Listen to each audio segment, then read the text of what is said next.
Excellent. All right. So my name is Brooke Snyder. I'm a workforce and sustainability specialist within the Office of Community Living with the Colorado Department of Healthcare Policy and Financing. I see a lot of familiar faces, but I see a lot of faces I don't know. And so we'll certainly make sure we get some introductions in and we can let you know a little bit about what we're doing here today. But so happy to have so many of you on the call today.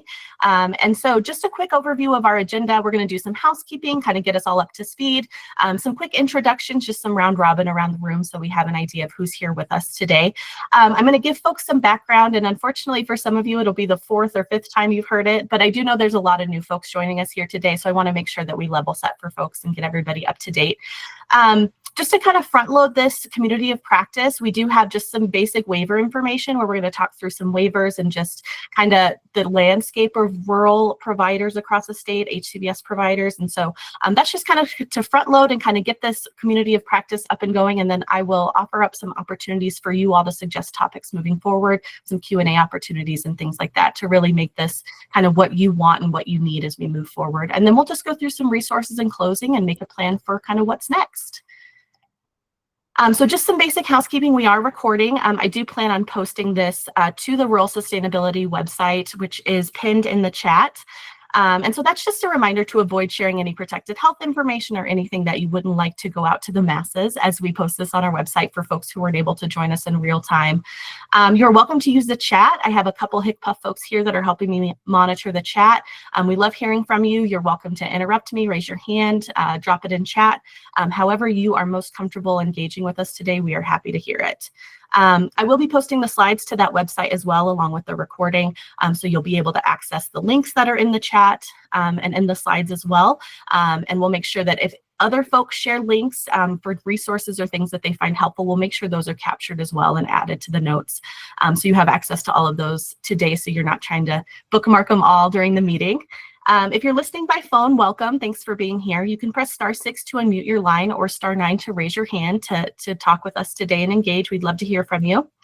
And you can turn on closed captioning on your own screen. It's on the black toolbar, your Google Meet toolbar. So to turn on closed captioning at the bottom of your Meet screen. And I'm just going to make sure that I have that set up for you all real quick, that you're able to do that. So you should be able to turn on and off your live captions if you would like them. And last but not least, meeting information for this meeting can be found on the Rural Provider Sustainability website, which I pinned, but I'm going to go ahead and drop one more time for you all. That should stay at the top of the chat, so you always have access to it. But if not, I'll drop it throughout the meeting as well. That has information about how this project came to be, where this information is kind of coming from, where we got started, and then also just kind of as we plan ahead, agendas and slides and things like that will be posted on there as well as upcoming meetings. And then it also links to a lot of other great information. So that's where we're at currently. So the purpose of these, again, just to kind of level set for us, we really wanted to bring this group together to connect rural healthcare providers through networking, resource sharing, and collaborative problem solving, really fostering a shared learning and learning opportunities and strengthen opportunities for partnership. A little bit of a typo there on my purpose. So we really want to make note that we open this up to a lot of different Health First Colorado providers to maybe capture all of those folks who are providing services directly, helping to connect rural members to HCBS providers in their communities, working along HCBS, or folks that are just impacted by the availability of HCBS in their communities. So you'll see a lot of different folks here today, not just waiver providers. We're hoping to really pull in lots of folks that are really kind of touched by this HCBS waiver availability and getting members connected to services. So we really like to center on the member in these meetings, to understand kind of how they're accessing services and then what barriers you have to getting their services. So that's just kind of our North Star. I would like to do just a quick little roll call for us today. So I'm here as well as my supervisor, Heather Johnson. Heather will be helping me kind of monitor the chat. We typically work in the workforce world. We are the workforce unit. And so we work with that direct care workforce, but then we're also kind of dabbling in this rural sustainability a little bit. So we anticipate that we'll hear some of the barriers and challenges are workforce. And so that a lot of the resources we have and we're sharing today are centered around workforce, but then we're also happy to explore and hear from other folks and connect you to other resources outside of our realm of workforce. So what I'd like to do, we have 25, 20, 24 folks in the chat today. So if we wouldn't mind doing just some quick introductions, roundtables, just your name, your agency, and your county or your area that you serve, and where you're joining us from today. I think that would give us an idea of where we're at across the state. And I'll just give folks a few minutes to do that. And I will roll call in as well.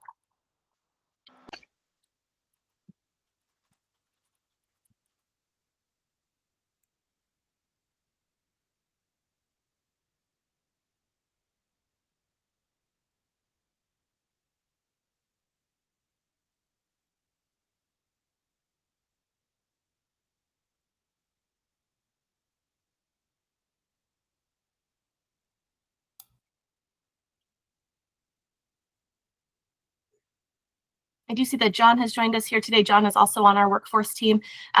We're pretty proud of our workforce team being kind of scattered all across the state. So Heather is down in Trinidad, I'm in Montrose, and John is in Steamboat. So we are kind of around the state, which is really nice. I feel like it kind of gives us a little extra touch point to what we're hearing and what we're seeing across these meetings and things. So happy to have folks here with us today, and happy to see all the different places that people are calling in from. So I'll go ahead and keep us going as folks kind of call in there. Again, I apologize. Some of you have heard this more times than you probably care to mention, but I am going to do just a little bit of history and background just to get everybody up to speed. So Rural Provider Sustainability was really born out of ARPA, the American Rescue Plan Act, Project 110, Rural Sustainability and Investment. That project was really broken down into two separate phases. And the first phase was really creating a heat map dashboard where we could map members to provider ratios across the state based on different waivers and different services. And so we looked at claims data for the previous years. I believe we started in 2021, and it is current up through year 2024 currently. And we really looked at identifying care deserts throughout the state by determining the ratio of members to providers. So where there were a handful of members and there was only maybe one provider or two providers. And so we did a heat map. And so that was really the first part of it. And then we worked with that vendor who created the heat map to really bring together a recommendations report on what they thought might help folks in these rural areas with member access to services and sustaining providers. That's welcoming new providers into the scene, but then also helping those folks that have been operating for a good long time, making sure that they're sustainable. So we had some stakeholder engagement surrounding barriers to that rural provider sustainability, what you were seeing in your communities when it comes to getting members their services. And then we had them do some research into shared resource systems in rural communities. Know that if you're looking at the report, which I'll drop in the chat right now, along with the heat map, basically all on that same page, but we'll just keep sharing that out here. Let me copy and paste. Perfect. So know if you're looking at that recommendations report, you will see some mention of geographic rate modifiers. We did ask the vendor to look into geographic rate modifiers to see if that was a viable option when we're looking at rural sustainability. And know that that's information that we will keep with us in terms of, budgetary budget neutrality and things like that, where we're at just like kind of in the current status of everything. Like that's not anything that we're looking at as a department right now, but it is something that we did take the time to look at, and we will have if the opportunity kind of presents itself. So you'll see a mention of that in the recommendations report. It's not anything that we're going to dig into today, but we do have some information on that as well. And this might be actually a good time to just kind of take a moment to acknowledge that there are a lot of changes happening both federally and state right now, and we want to acknowledge that. And we may not be able to speak to that today, much of that today, since we are just kind of an insular little team of our workforce. But we do have websites for federal updates and the impacts of that to Medicaid that our communications team is continuously updating. And then we also have one that's more OCL, Office of Community Living focused. So I'll drop those two links in the chat there. Just bookmark those. Remember to keep an update on those. Just check in with them. And there's just a lot of changes happening as of July 1st, and then just kind of continually on a basis around like the state budget and federal changes. So that'll be a great place for you to kind of continue to check in and just know that we may not be able to speak to much of that today, but we will try to connect you to the right resources as well as we work through that. All right, so that's a little bit of history. And so I just wanted to give a little background on the heat map, which I've dropped in the chat here. It is currently live. It goes through 2024. The reason that it doesn't have 2025 data is because we do pull claims data. And so what services were accessed by members through what providers in previous years. And so it'll always be updated, usually a year behind. And so in April 2026, which will be here before we know it, we'll start implementing that 2025 data and updating that. It is an iterative map. It's an iterative process. And so kind of as you navigate that and use that, if you're seeing user access issues or anything that you think would be beneficial, feel free to send that over to us. We would love to work with our internal data team to see if that's something that we can implement on the Tableau dashboard. We did hear in the listening sessions earlier before that map is difficult because it is not capturing the need. And so it's actually what services and waivers were used in the previous year and not necessarily capturing the need of those services in our rural communities and our rural counties. And so if you have great, wonderful ideas about how to capture the need in a way that makes sense for this dashboard, we'd love to work with you. We'd love to hear that. And again, it's just an iterative process. So we'll continue to fine tune that just as we hear from stakeholder feedback. Just a reminder, it should be used in tandem with Find a Doctor and other waiver amenity tools. It's not a standalone tool.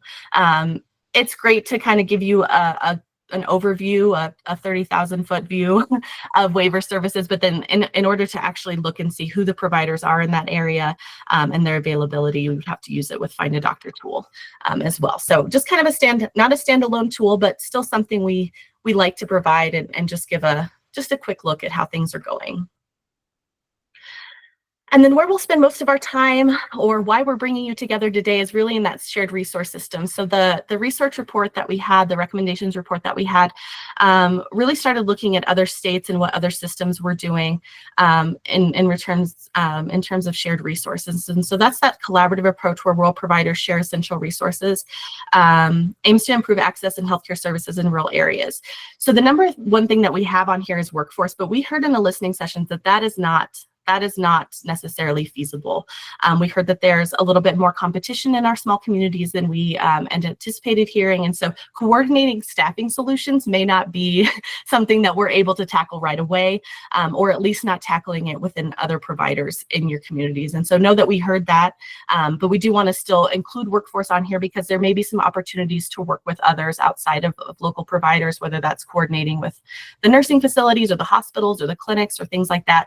We do still want to consider workforce as a shared resource, but know that we heard you in those meetings and we understand that coordinating those staffing solutions with other providers may not be possible or quite the solution that we're looking for at this point. So workforce is listed, but we also want to focus on training programs of shared education and skill development, administrative support, so joint management of overhead costs and duties, supplies and equipment shared across, shared access to PPE. We saw this a lot in COVID when folks were sharing their access to personal protective equipment. We also saw the training program sharing quite a little bit when we were doing our ARPA 1.05, where we were awarding training grants to providers in the state of Colorado. And so if a provider was awarded a training grant and they knew they were having this new trainer come in, they maybe sent out an email to other providers in the area and saying, hey, we're offering this training if you'd like to send some staff over. And so we really like to see that as well as a coordination between folks. Just some key benefits that came out of that recommendations report: strengthens partnerships between hospitals, clinics, and HCBS providers. So we know that it's not just the providers in rural communities that are impacted by the availability of HCBS services. We know that the social workers at the hospital have to figure out if HCBS services are available and if they're getting them at home. We know that providers, doctors, family doctors are seeing folks coming in that may not be getting the services they need in their homes, and they're seeing that as well. So we know there's just a lot of folks that have touch points with HCBS that may not be just providers. And so that's why we really open this up to a lot of different folks to hear, just to strengthen those partnerships across communities and not just across providers. It optimizes resource use, reducing financial and operational strain, and frees up resources that can be reinvested in improving service delivery. And so we know those are all just very Pollyanna and very pie in the sky goals, but it's still something that we just kind of want to keep in mind as we process through this, especially as we bring new providers to this table and new folks to this table that may be potential partners in your rural communities. So where we stand, why we're here. We hosted listening sessions in May with HCBS providers. And in that conversation, we asked them at the end, we said, do you want to continue these conversations? Do you want to continue to come together in this idea of a community of practice where we're bringing everybody across the state together? And we heard yes. And so we went ahead and scheduled these. They're scheduled quarterly currently. So we'll have our next one in December. And we really want this to be stakeholder-led agendas and topics. Like I said, I front-loaded this with some really basic waiver information. But if we want this to be successful, we want to make sure that you are hearing things that you want to hear or need information about, and we're connecting you to the right resources. And so we've done this in two ways. We've offered a topic request form that I'll drop here in the chat in just one moment, that you can request a topic through that Google form. But then we also want to offer up Q&A opportunities. One of our other stakeholder meetings for participant-directed folks offered this up a couple meetings ago, where you could send in questions for a specific program or person in HCBS, typically a program, across the program. You could send in questions, and we would bring that person to these meetings, and we would say, hey, these are the questions these folks had. They would come, they would answer those questions, and then they would have a conversation with us just about things that popped up from those answers, and things that might have popped up for you as other questions. And so the idea of this is, one, it gives folks time to prepare so they know what questions you might be answering or asking and what they need to prepare for. And two, it also gives them an opportunity to have that conversational piece too. So as they're answering questions, as things come up, we're able to give them the time and space to go ahead and converse with you. So those are two things that we'd really like to kind of push forward for future meetings. Again, because I don't want to be dictating, HCBS doesn't want to be dictating what we're doing in these meetings. I don't want to meet just to meet. I'd love to see you all every quarter, but I think it would be really good for some different topics and things to come in from you all, just in terms of what you want to hear and who you'd like to hear from. We know there's lots and lots of programs that you interact with every day, policies, benefits, that kind of stuff. And so just kind of offering that up for folks as a way to make this worth your while is what we're hoping to do. So I've dropped the topic request form. If you have Q&A requests, you can send those over to the Rural Sustainability email. Most of you have my personal email now as well, or my state email that'll come directly to me. That's okay too, but I do have some time off coming up. And so if you send it to the Rural Sustainability, that's a team inbox. And so we can make sure that your question just isn't sitting and you do get a response one way or the other. But be thinking of that. We are going to ask for Q&A and topic request forms to come to us like the 15th of the month before. So for our December meeting, if we could have most of those in by November 15th, that gives me time to reach out to folks, make sure calendars are updated, and we can get the right information to you as well. And just gives folks time to prepare. So that's kind of what we hope for the next communities of practice, is that it's your voice and it's your topics and it's things that you want to hear from us. And so I'll just kind of pause here and just take any, I've been talking for a while, just take any feedback from folks. If you would like another avenue to provide topics, just kind of get a pulse of folks. How's everybody feeling?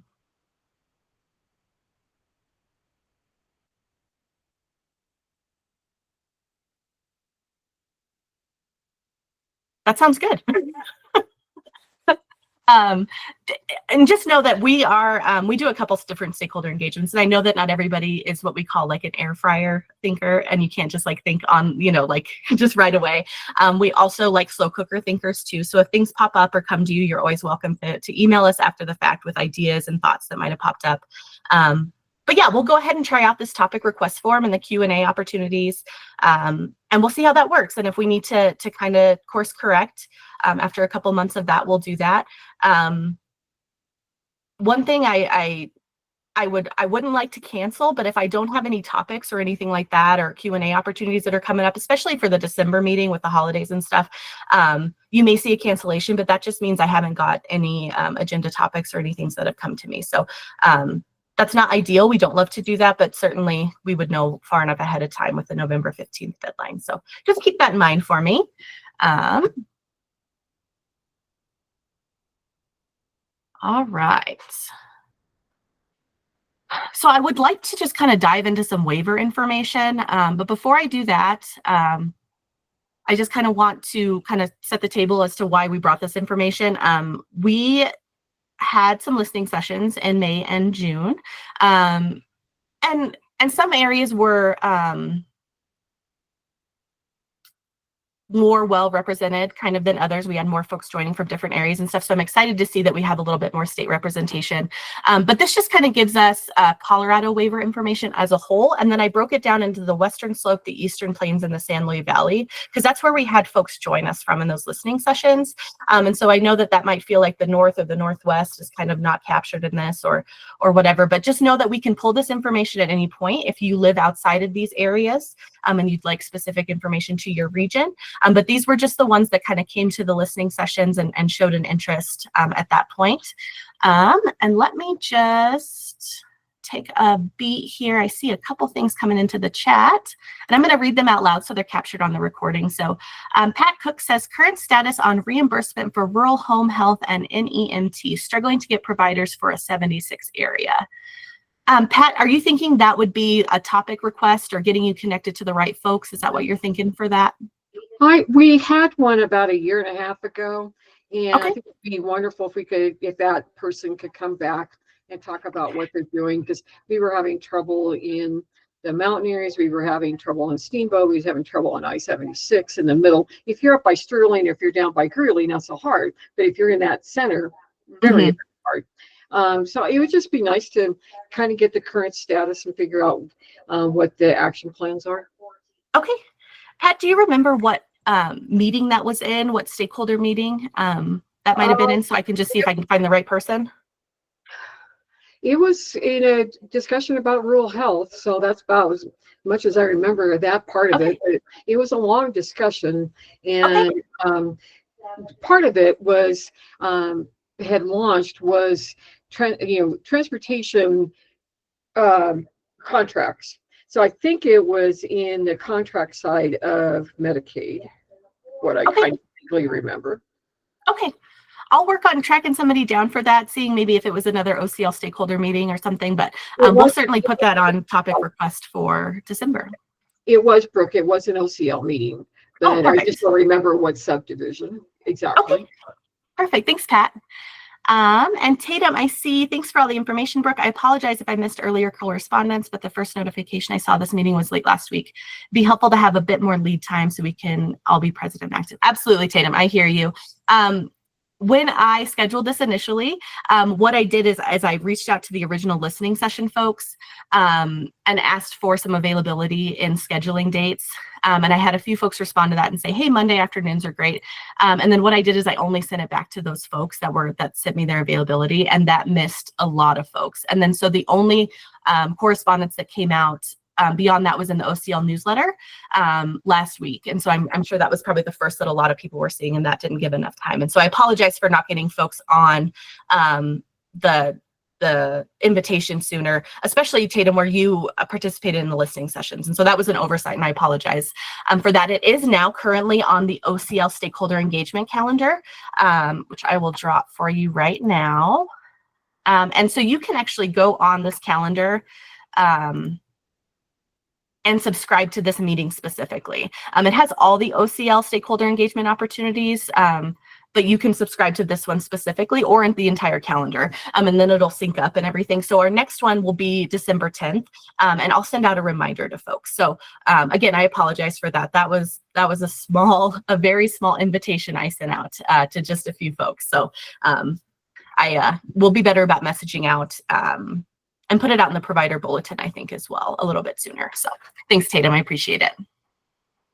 All right. I think that is caught up in chat. All right, so let me just jump into this waiver information. We'll go through kind of as a state, and then I'll have my supervisor, Heather, kind of jump in and talk a little bit about worker numbers, just because they are collecting that data in terms of base wage. And also just keep in mind, again, we just front loaded this. I don't anticipate this to just be everything you've ever wanted from this community of practice, but we just wanted to have some information to kind of level set the landscape for rural providers and rural workforce. And so know that we are very open to other topics moving forward. So currently, I'm actually going to start some polls for us, and I'm going to ask kind of what waivers you currently serve. This is my first time using Google Polls, and you cannot select more than one option. And so what I would ask is that you just select the option of the waiver if you serve more than one waiver, that you're just selecting the option of where you serve the most members. And then if you happen to serve other waivers, just drop those in the chat for me and I'll make sure they're captured. And then I will make sure that I have a better idea of how to run polls in future Google Meets. So I apologize for that. But I'm going to go ahead and launch this for us just to get an idea of who's here at the table and what waivers we're serving.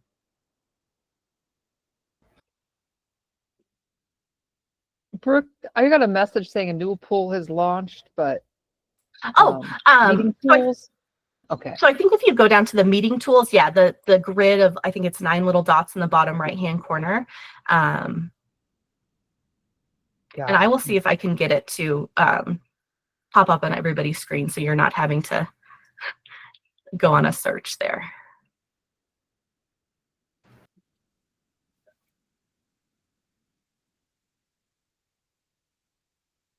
I'll give it 30, 45 seconds so folks have time. If you're still having trouble finding the poll, there's few of us here. There's not an overwhelming amount that you can just drop it in the chat as well, and we can make sure that that's captured.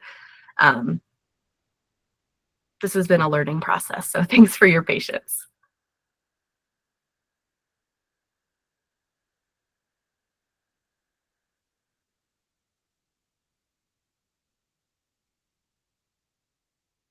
Okay, thank you, Jennifer.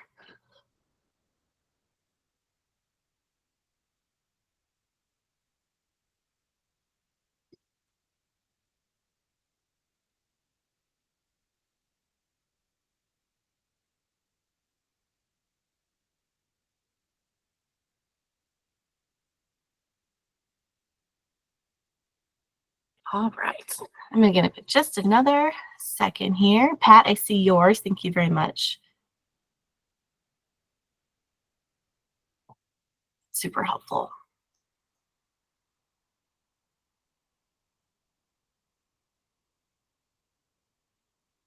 Awesome. Thank you, Tom.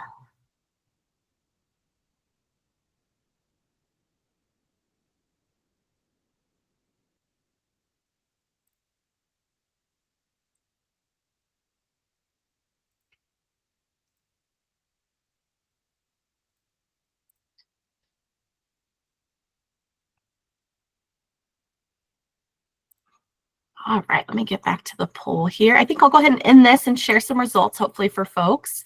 I see folks go ahead and putting in the additional waivers they serve. Thank you so much. I appreciate that.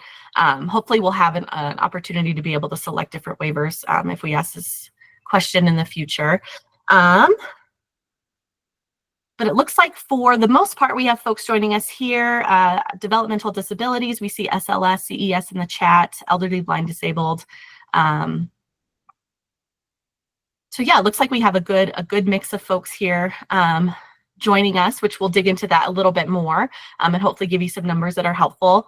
And the second one I'm going to ask you is if you've ever had to turn away new referrals or been unable to provide new or additional services for existing members in the last year. And then we'll kind of dig into maybe why, if you wouldn't mind sharing. But probably have to access the poll the same way you did. Down in the right-hand corner, there's a grid of 9 dots under activities.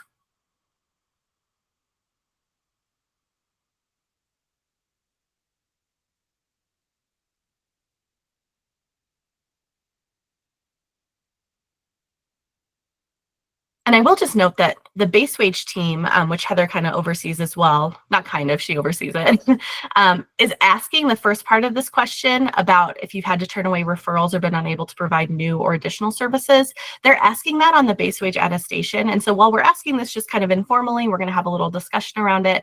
We're hoping that once the base wage data has been compiled, we'll be able to come back to you and say, here is some hard data that folks are reporting on this base wage attestation that if they are or not, having to turn away folks. And so hopefully having some follow-up on this for you with some actual data from the provider attestation form for base wage.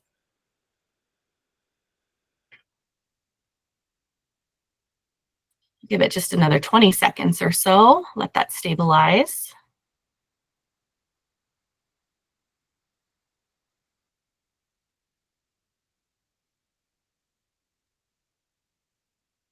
All right, I'm going to go ahead and end the poll.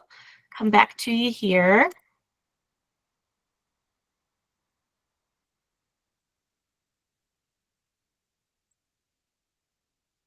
And it's funny, I actually can't see the results. I can share the results with you, but I can't. It looks like, there we are. It looks like most folks are responding yes. We do have a couple folks that have responded no, but regardless of which way you answered, if anyone would be willing to share in chat or come off mute, I'd love to hear the reason that you've had to turn away new referrals, or if it's been new referrals, or if it has been not being able to provide additional services for existing members.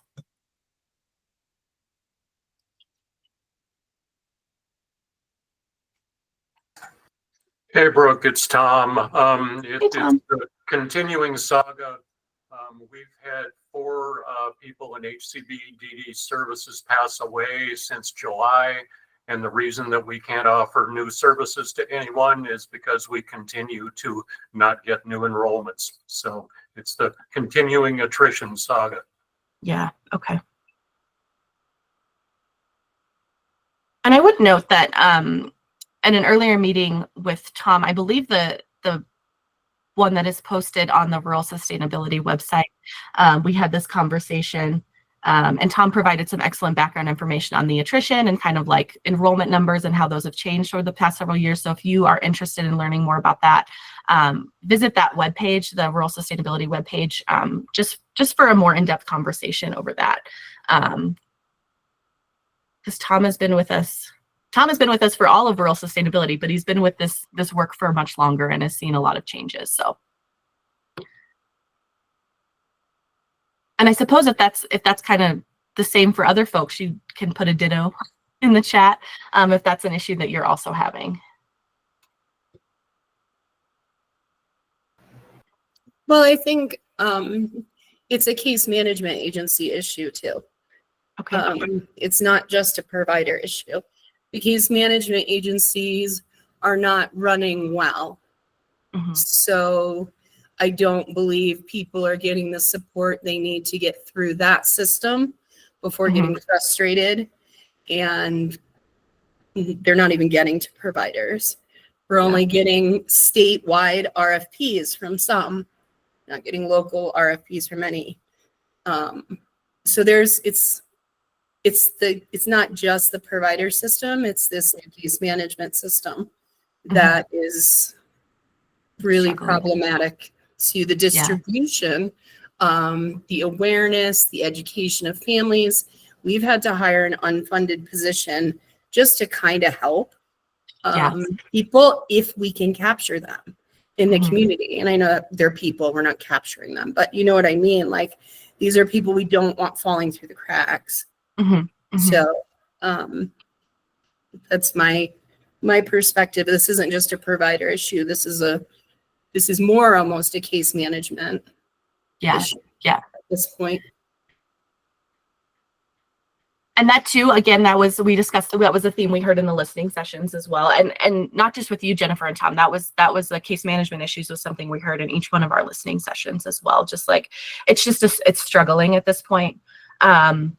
And so I wonder if there is, because that's outside of our workforce realm, that's outside of our rural sustainability realm in terms of like what we do as a team. But I wonder if there is a team that we could outreach to just kind of come and talk about the case management process and where they're at with all that, what support's available for them, just so we can understand that more. And I know that a lot of this is repeating kind of what we did in the listening sessions as well, but just again, offering out this as a topic for future communities of practice and getting connected to the right folks. Well, and I agree with Sarah too about the available resources to support people in rural communities. That is, we know for ourselves, if we need a specialist for a doctor, we have to go to Grand Junction, or we have to go to, a larger place. So definitely not having the resources like intense mental health, no behavioral health services or support. Those can complicate us accepting those RFPs as well. Mhm. And it seems like the statewide emergency ones are the only ones that everybody's seeing, Mhm. where those people would probably be more well served where the resources are available. Mhm. So And I think we heard too, a little bit of that. Like, and it's not just like the availability, right, of like in rural communities, it's the travel that it would take to either bring someone in or get folks to that service too, right? And so we had in the listening sessions, we had someone joining us from Gunnison who said, you know, even just like dental services, something very simple is like they have to make it a whole day event because you have to schedule several folks. And then those people that are getting dental services done in Montrose, for example, are there all day, you know, because it's one van that's taking everybody. And so it's just, that's transportation, and then the availability of resources as well, was a theme we heard as well. Let me jump into the chat here and just make sure these are being captured. So I'll go back to Pat here. Cannot get skilled home health therapy, etc. Even harder for pharmacy new clients lately. PCP is leaving, and that's going to be another hardship for older adults. So even primary care physician, yeah. Leah says no behavior support resources in the area and staffing. So we are seeing a little bit of staffing. Pat agrees initial case management is struggling. Horizons agrees with Jennifer Pligger's comments, experiencing the same issues. So echo that. Sarah, we've had to decline RFPs for people who want host homes. For some reason, there isn't a lot of interest of community members in our areas. Other RFPs have been for people who require a higher level of support in the community. We lack many of the resources they need, like intensive mental health, which Jennifer, you also just mentioned. Also, many of these same referrals require rights modifications to be in place, and CDPHE is making this more and more difficult to implement. This is a good point for me to be, I do not, when we come to topic request forms and things like that, it doesn't have to be just within HCPF. So if there are folks at CDPHE, we'd like to outreach and get folks to come and talk as well. If that's helpful, be happy to take topic requests and get you connected with folks in that area as well, just to have kind of a captive audience to ask questions and let them know the struggles as well. So that's, Sarah, I know that doesn't help or answer your question right now, but just know that we're happy to look outside of HCPF as well, just to kind of ease the burden or at least get you the right information. Leah, we have had more calls asking for guidance to get connected to services than we had when we were a CMA. Okay, so folks just struggling in that initial connection to services piece as well. Okay. All right. Well, let's just go ahead and keep going. I'm jotting down a few things. I'll also get a copy of the chat afterwards. I do think probably even if we don't get any topic requests or Q&A requests for the next meeting, I think we probably have enough here to go ahead and get connected to some folks that can at least come and talk to us about some of these processes, where things stand, and just start connecting to resources outside of our team here at HCPF and maybe CDPH&E. So I anticipate December will be a full agenda, hopefully with some relevant information just from what we're hearing here, and then obviously echoing the themes of the listening sessions as well. All right, so just looking as a state, it looks like we had some decent representation from all of our different waivers here, but just so folks understand, based on enrollment data from April 1st of 2024 to March 31st of this year, the three waivers with the highest number of enrolled members are the elderly, blind, disabled, developmental disabilities waiver, and then the supported living services waiver. So a lot of you in this meeting are providing many, if not all, of these services to folks. And then we wanted to break it down. So this is state of Colorado as a whole. We wanted to break it down individually by the regions that we had in the listening sessions too, just to see if it mirrors this in terms of large numbers as well. So EBD is serving just over almost 34,000 members since April of last year. The DD waiver, just over 9,000 members, and SLS is nearly 5,600 members. So some big numbers there across the state. And we know that a lot of those folks are landing in these rural and frontier regions as well. So if we look at the western slope of Colorado, we did a little bit larger sample poll July 1st, 2022 to March 31st, 2025. The numbers didn't really change from year to year. And so we went ahead and did a little larger sample size since we weren't pulling numbers specifically. But most people enrolled in EBD, DD, and also the brain injury waiver, which we didn't see the brain injury waiver in the top three as a state of Colorado. We did just like to note who the largest providers or who are receiving the most waiver members in these areas are. And so for the Western Slope, we have Comfort Keepers, Starlight LLC, and Mesa Developmental Services. And so just kind of to give you an idea of who's churning through folks in these areas and these waivers for the Western Slope. Do we have anybody from Comfort Keepers, Starlight, or Mesa Developmental Services by any chance?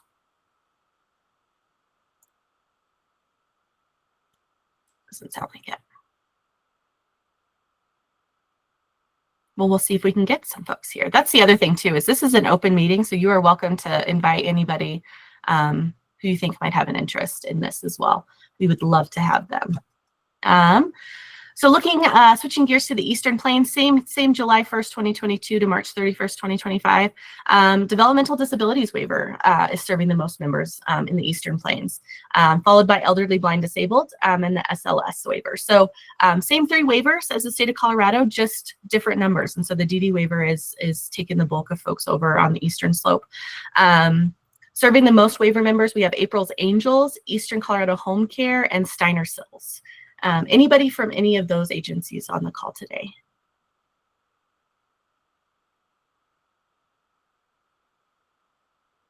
And Tom, I see your comment. It'd be great to have Amanda come and talk about expectations and consistency among CMAs. Is that Amanda Lofgren, I'm assuming, Tom?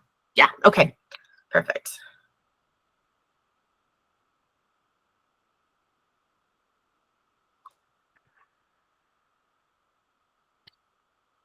All right, so nobody from those area or those provider agencies. And then down in the San Luis Valley, again, elderly, blind, disabled, largest waiver, are serving the most members. Developmental disabled, DD waiver, and the SLS waiver. So again, really seeing the same sorts of waiver services across the state. The largest are serving the most waiver members, not the largest providers, but serving the most waiver members, Costilla and Conejos County. So the county is actually serving quite a few folks. And we see that in Saguache County as well, I believe, as being an agency providing services. SLV, Home Services Corps, and then People Care of Southern Colorado. Anybody from those places? Oh, thanks, Tatum. I see you later.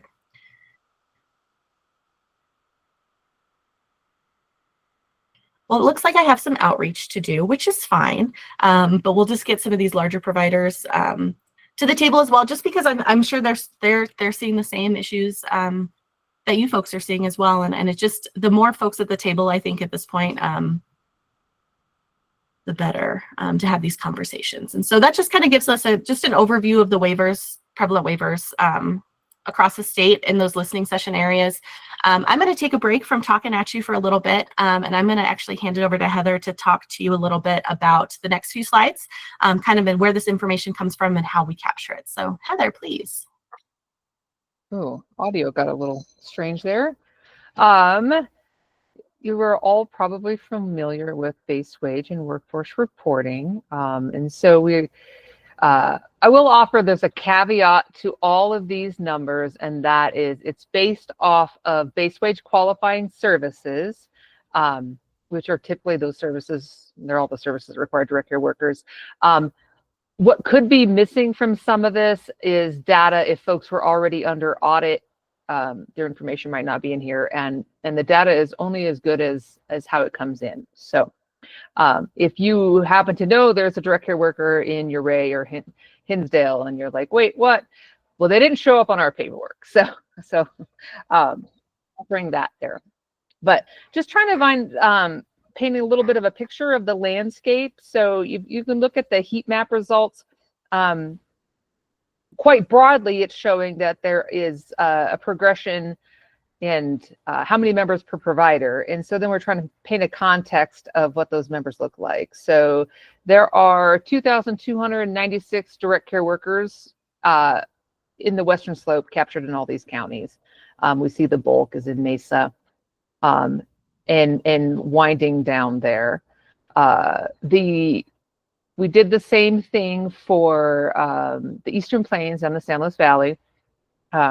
Just wanting to maybe kind of put a picture to that, and so folks can maybe kind of see if they're in that space, maybe what I will say the competition looks like, or maybe they're all the operators in that space as well, right? So just putting it out there. This is also on our direct care worker 3-year report.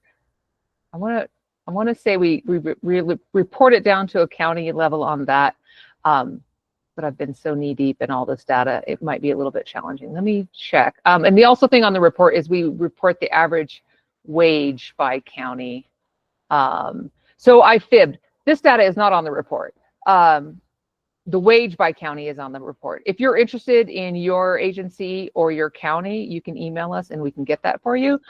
We are looking at expanding the report with more data as time goes on. So if you think that's helpful, or you have other data points you'd like to look at, please let us know.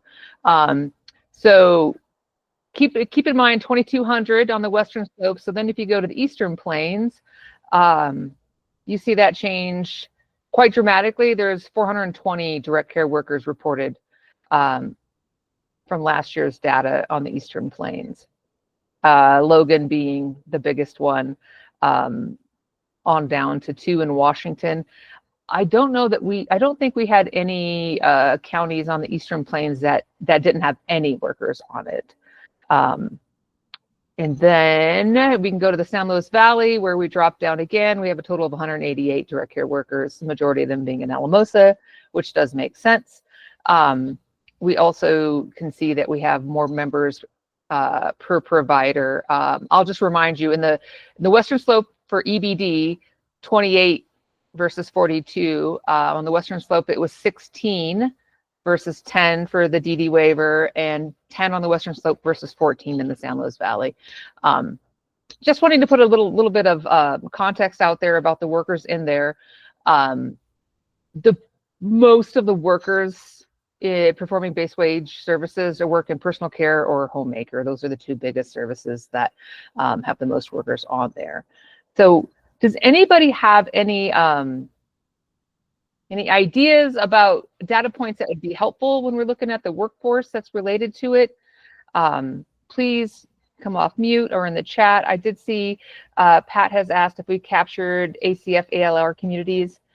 So you ask good questions, Pat, and I really appreciate a lot of the engagement that you've been putting in the chat. Some good stuff to take and look at. We are working on refining it more and more and more. The basics go is we look at who's provided claims, who's provided services through claims data in the reporting year for any of the base wage qualifying services. And then those are the folks that are required to report. It's more dynamic than I'd like it to be, just because providers change ownership, they come in and out, they're no longer providing services. And so this year we really did a targeted outreach to everyone with direct emails, and we've done another outreach to assisted livings because they haven't always showed up on our list the way they should. So I would say in 2025, we'll have a better capture with this data of the ACFs or the assisted livings and what that looks like. Heather, can you talk a little bit about if or how participant-directed folks are not captured in this? Is that correct? Because I know a lot of the rural communities have very high numbers of participant-directed folks. That is correct. And we do collect the data on CDOS folks. It's just, it comes in differently because the fiscal management, the intermediary there, the FMS, PELCO, and PPL have to provide us that data. And they have to clean it a little bit. So we have it. We're working on trying to get it cleaned and aggregated and put back out. But we do know that participant directed is the biggest provider, if you will, in a lot of these areas, because that is just kind of the nature of where folks have had to find their employees. There's definitely some benefits and challenges to that program. And so we do look forward to adding that data in here. This year, we've got it at a county level, which is helpful. We didn't used to ask at a county level, so it was a little harder to see. So we will be reporting that out as well. Perfect, thank you. I wanted to mention too, when we looked at the providers serving the most members on those earlier slides on the Western Slope and the Eastern Plains and San Luis Valley, participant directed continue to be kind of the the highest number that we saw in those areas. So I just wanted to bring a full circle in terms of how it's captured with this information. So thank you, appreciate that.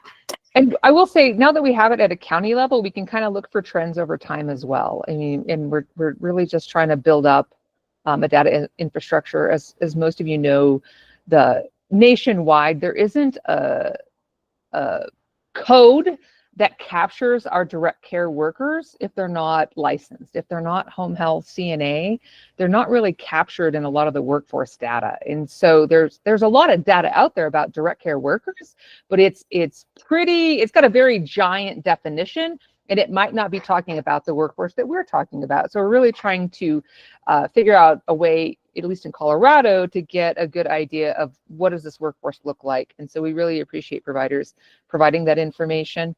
I know it's cumbersome. It's me and one other person reviewing it all for 1,200 providers. And so I share your pain in getting those reportings done. I definitely understand it. So just trying to make the best of what we have to do and really putting that information back out. I will read, Pat's got one more. I have all the facility licenses in rural counties. QMAP is, you are correct. We do have some pretty good aspects of anybody that's registered. I'd like to drill down into more about maybe what folks are doing. But we're always looking for that balance of what can we ask, what's reasonable for an employer to provide. So please email us. Somewhere in there, I can find our base wage inbox. But if you have suggestions, ideas, we welcome the feedback. Perfect. Thank you, Heather. I appreciate that. All right. And I see she dropped the base wage in there as well. And honestly, could I do one more plug? I know it's just going to steal your thunder, but if you're interested about financial compliance aspect of base wage and what those audits look like, on Wednesday at the Direct Care Workforce Collaborative, the financial compliance unit here at HCBS will be doing a presentation to explain the financial compliance, the audit side of the base wage. And so just want to put that out there. If you can't come, it's recorded. Brooke will be pushing that out, so you can always just go back and watch the recording and stuff like that. But I think that's maybe a missing part of information that folks have. What is the difference? And so we really want to provide that to folks so they have a better understanding of that process too. Thank you. Thanks, Heather. I appreciate it. And also the Direct Care Worker Stabilization Board is meeting on Friday too, as we're just sharing information and dropping things to engage with. And Heather, maybe I can have you drop the stabilization board information in the chat as well. They'll be meeting. They do virtual. They do an in-person piece of it as well, but they are meeting virtually on Friday at noon. And so we'll get you that information as well. Just another committee that's kind of working in this space and implementing some things more on I would say on a legislative level. And then we're just trying to connect information to folks as well. So all right, so let me just kind of move us into next steps, some open forum, and again, some more discussion around topics for future meetings. So one thing that we wanted to ask, which I think we kind of already answered, was, are we missing certain provider types to fully be able to understand rural sustainability and barriers to service? I feel like we had representation from each of the big ones. We'll certainly continue to outreach folks. We'll continue pushing this out through the provider bulletin and the OCL newsletter. You are welcome to invite folks in your space, in your areas. We are looking to connect with just care coordination teams as well. Tri-County is a big one here in Montrose County on the Western Slope, but those folks are welcome as well. Just kind of whoever touches this space. And so we'll just continue to kind of reach out to folks and get things, shored up, especially as we start really digging into these topics and these requests that we're having come in for you all, specific to the barriers that you're facing. And then there's just a question that keeps popping up is if there's an appetite for providers to expand into other waiver types. Lots of folks here are serving several different waiver types. That was something we weren't, 3, 4, 5 different waivers. And so for folks that maybe are just serving 1 or 2, is there any appetite for you to expand into other waiver types? And is there information we can help you provide on that? Supported employment comes to mind for me with that supported employment team. A lot of times it can work in tandem with a lot of the services that folks are already providing. And so that could be something we could do too, is get you connected, whether that's a presentation or getting you connected to that team to see what taking that on would look like if there's an appetite for expansion. just another opportunity for future topics. So, but we'll just continue to outreach and get more folks to the table and also bring some topics that are relevant, that are helpful. At this point, we did schedule for an hour and a half. I'm anticipating that we'll get done a little bit before that. We're almost to an hour now, but we do just want to take some time. This is something we do in all of our meetings where we just have an open forum where I quit talking for a little bit and I allow folks to just come off mute, drop in the chat, share announcements, share questions, share thoughts and remarks. I'll be jotting things down as you share here too, for potential future topics of conversation. And so if there's anything that anybody would like to share or ask or want from us, we'll do our best to fulfill it. Jennifer, please, I see your hand. Hi, Brooke, thank you. Jennifer. As you talk about the potential to expand into other waivers, I just want to share that for us as a newer agency, constantly being asked to add new services, it is very challenging to get through all of the different stages and different departments, right? And trying to find who can tell you how many agencies you need to apply with, which step comes first, and then the Medicaid piece, like getting through the Medicaid process at the end. Like we've been waiting to add 2 new services since mid-June. And then that application was denied because someone at HCBS didn't connect all of the documents that we sent to the application. And then it is endless phone calls to try to get someone to pick that back up. So enough said, it is incredibly complicated and not worth the trouble. Thank you. No, and I know we've looped in a couple of other folks on that, and even for internally trying to get you directed to the right people sometimes is frustrating and challenging. And so perhaps that's a conversation we have too, is like there's no appetite for it because it is incredibly difficult. And so until we can address the multiple steps that it takes to kind of coordinate this, that it's folks aren't even interested in it. It's not even worth it. So I hear that, Jennifer. Thank you. Thank you.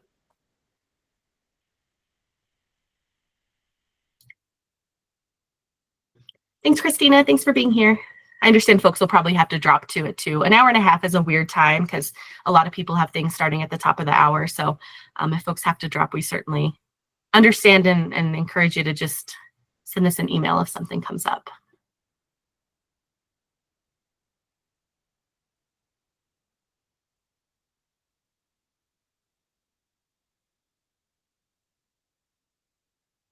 Awesome. Thanks, Jennifer.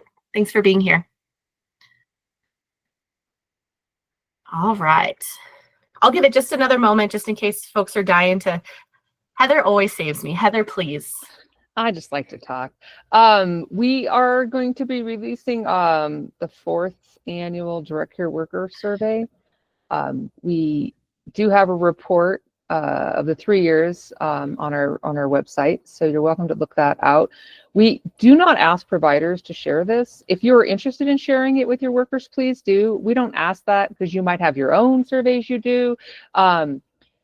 We're trying to keep at least a level of separation so workers feel like it is their input and it is private. We don't ask for any personal information. We don't ask where they work, any of that on there. We want them to know that it's confidential.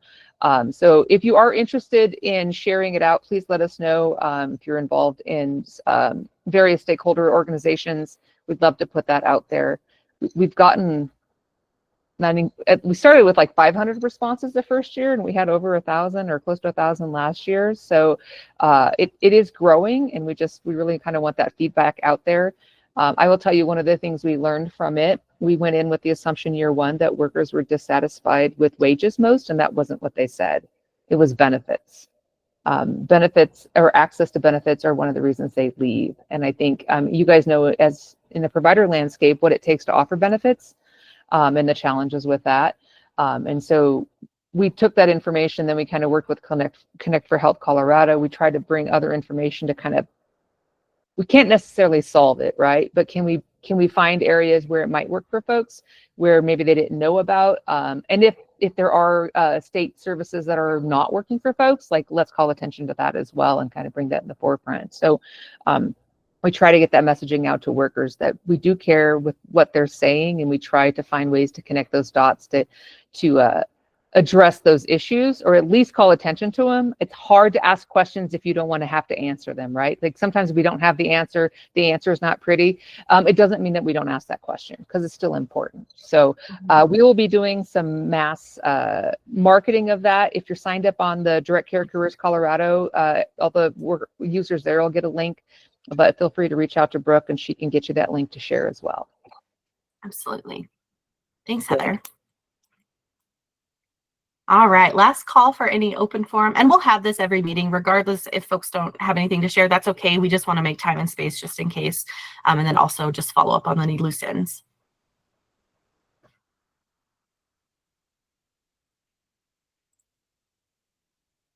I won't ask you to rate the meeting on a scale of 1 to 5 or anything like that, I promise, but I want to, but I won't. All right, we'll go ahead and move into kind of some closing. Some upcoming meetings I'd like to let you know about is the next community of practice for this group will be Monday, December 8th, 2025, of course, at 1 p.m. So we just to remind you, topic request form and the Q&A opportunity. Tom, I'm going to reach out to Amanda and see if we can get her to come talk about the CMAs. If anyone has specific questions for Amanda or somebody to come and chat about case management agency expectations and consistency among CMAs and things like that that Tom kind of talked about, go ahead and send them to us. Elaine, please. Sure. I'd just like to add to, Tom's request is good, but I think it better be real clear to Amanda that people don't want a PowerPoint. They want clear answers of what provider agencies are expecting of case management agencies also. Mm-hmm. Because I think if we hear often that the case management agencies are really struggling, that they're not getting information to provider agencies. Heck, some of them aren't even including providers on their list. I think there's some real issues around case management and their role. So when Amanda comes to this meeting to talk about case management, I think the providers deserve not the the dog and pony show. I mean, I think she needs to come with what is the expectation of HCPF of the case management agencies and their jobs of getting people referred to provider agencies, getting their job done, getting PARs in place, all the things that are needed. Yeah. Thank you, Elaine. No, I appreciate that. And that's where I'm hoping the question and answer, like that's kind of how we're framing it, right? Is we want to ask questions. We don't want, the same presentation that you all have seen in just like boilerplate meetings and things like that. And so I'm hoping that if we can get some questions from the providers ahead of time and provide those, that we come ready to have those discussions and ask those questions instead of me just going to her and saying, hey, why don't you come talk about CMAs and the consistency and expectations? Because then we're going to get, just the normal canned PowerPoint. So yeah, that's a good, I like that idea of people putting in their questions. Absolutely. Yeah. So Elaine, you send me your questions, and Tom and anybody who yeah, I've already been meeting with them about a lot of things. They don't want to hear from me, but you're sure to hear from the provider agencies. We'll anonymously submit questions, Elaine. It'll be fine. There we go. No, but that honestly though, that's a good thought too, and I think that just allows for preparation for both parties too, right? It's just to have those questions that you want answered and then also allow that person time to look into those and be prepared to answer those when comes time. So I dropped our email in the chat. Send me those requests for Q&As, whether it's for case management and Amanda specifically or other topics or people you'd like to ask questions, and we'll work at getting those to the right folks and then scheduled in an upcoming community of practice. So I appreciate that, Elaine. Thank you.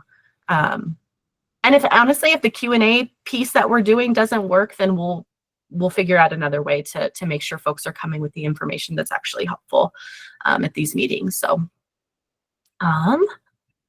and then Heather kind of already mentioned it, but we do have a Direct Care Workforce Collaborative meeting this Wednesday, September 10th at 10 a.m. The agenda is posted. We are going to have the financial compliance unit come and chat with us, but there are a couple other topics that may be of interest to you as well. And this meeting, if you've never been to one of these meetings, is we hear from Department of Labor and Employment, we hear from CDPH&E, we hear from Department of Human Services, and also HCBS. So it's just kind of what all is happening in the direct care workforce space. We really try to make it a one-stop shop for you to come and get all of your information around that. So it may not touch all the rural sustainability stuff we need, but if you have an interest in workforce, we certainly encourage you to check it out. I do post the recordings, like Heather said, about a week after the meeting, along with the slides. And this meeting also, like this rural sustainability meeting, can be added to your calendar from the OCO stakeholder engagement calendar page that I dropped in there. You can add it directly to your calendar so you're getting updates on anything, if those are changes or reschedules or anything like that. So just a plug for that. And then an additional plug, again, just because this is kind of where we live and what we do, this is all the work that's happening kind of in the workforce space at HCBS. A handful of you have already seen these resources, but if you haven't, we have our homepage here that links directly to the collaborative, the direct care careers training in LMS, and job matching site for HCBS providers and workers. The direct care spotlight, which has some public awareness campaign material that you can use in your own hiring practices. That's free to use. Information on the base wage that Heather was talking about, a link to the rural provider sustainability heat map and webpage that we've referenced several times today. And then the satisfaction survey report is also on that website. And as we continue to push out the satisfaction report for direct care workers, we'll continue to kind of update that report so we can see year-over-year data on if things are changing. I'm not going to go. We've kind of talked a little bit about this. I was really hoping people will come to this next meeting on Wednesday. As you can see here, I put it in red. I was really excited about it. So that's my final plug, I promise, for the collaborative. And I'll probably take that slide out because it is too much. And so we're ending a little bit early here, but this is kind of a last opportunity just for questions or concerns.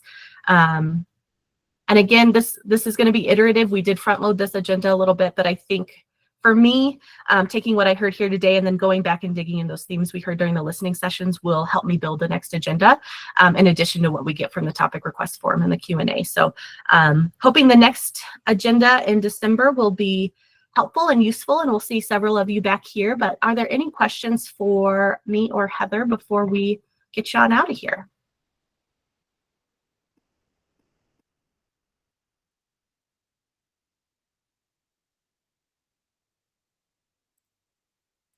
I'll do a roundup of all the chats and resources that were shared in the chat. All the links and resources that were shared in the chat, I'll get those round up for you. And also the slides recording. And then if you have any questions or if anything pops up afterwards, or you connect with someone in your community who'd like to learn more, just send them our way. We'd be happy to do a little outreach with them to share a little bit about this meeting and the work we're hoping to kind of do in this time of change. You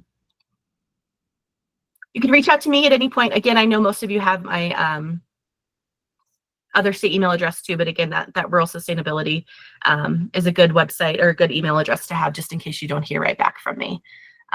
So there's the contact information, and that's just my thank you. And I really appreciate you all coming here and joining us and helping us shape this into something that is helpful. And we'll just kind of continue to work on it and iterate it, and hopefully, again, see most of you back here next time. You know where to find us if you need anything. Thank you so much for being here.